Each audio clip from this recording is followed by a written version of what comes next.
প্রথমবারের মতো পাকিস্তানের মাটিতে টেস্ট ক্রিকেটে বাংলাদেশ ইতিহাস গড়ল এবং টেস্টে একটা জয় পেল। এই জয়ের কৃতিত্বে কিন্তু অনেক প্লেয়ারের অবদান আছে।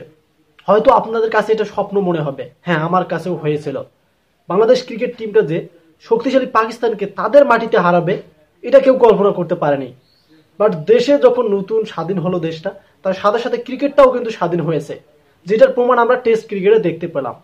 সেই পাকিস্তানের মাটিতে আমাদের টাইগার টিম তারা কিন্তু দুর্দান্ত একটা জয় তুলে নিয়েছে টেস্টে।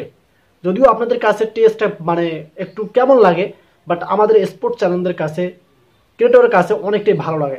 টেস্টের মধ্যে অনেকটাই পরিশ্রম এবং টেস্টের মধ্যে ইনকামও বেশি। বাট বাংলাদেশ টাইগার টিম যে এভাবে জিতে যাবে কেউ আপনারা ভাবতে পারেননি। সো এই যে প্লেয়ারগুলো, প্রথমত অবশ্যই আপনাদেরকে ব্যাটিং বোলারের অবশ্যই অবদান রাখতে হবে। ব্যাটারের ক্ষেত্রে মুশফিকুর রহিমের যে 191 রানের ইনিংসটা, এটা কিন্তু একদম একে কার্যকারী ছিল। এবং তার সাথে সাথে লাস্ট ডেতে বলারের অবশ্যই অবদান বলতেই হবে আপনাকে।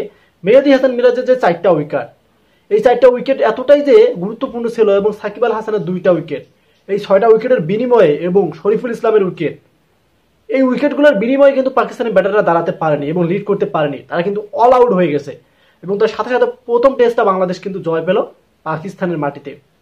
আসলে একটা অবিশ্বাস্য একটা খেলা ছিল।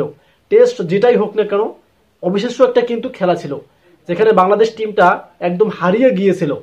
তাদের যে দলটা ছিল, যাদের যে প্লেয়ারগুলো ছিল ছন্নভিন্ন ছিল, যেখানে লিটন দাস সে রান ফিরছিল না, সে এবার কিন্তু পাকিস্তান টেস্টে রান ফিরেছে। নাজমুল হাসান শান্ত সেও একটু করতেছে।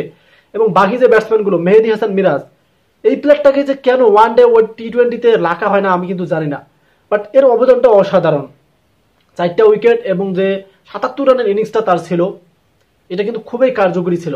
এক কথায় ফুল টিমের সাপোর্টে এবং সমর্থনে কিন্তু বাংলাদেশ পাকিস্তানকে হারাতে পারছে তাদের মাটিতে।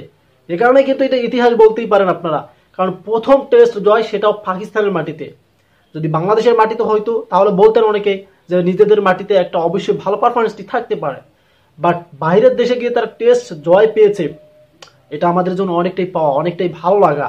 কেননা আমাদের যে বাংলাদেশটা যতই দিন শেষে খারাপ খেলুক, তারা আমাদেরকেই সাপোর্ট করতে হয়।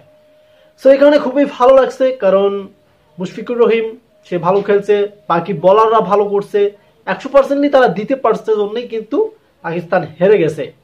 সো সামনে কিন্তু ওডিআই ম্যাচগুলো আছে তাদের সাথে, আশা করি ওডিআইতেও তাদেরকে হারিয়ে বাংলাদেশ এইভাবে এগিয়ে যাবে।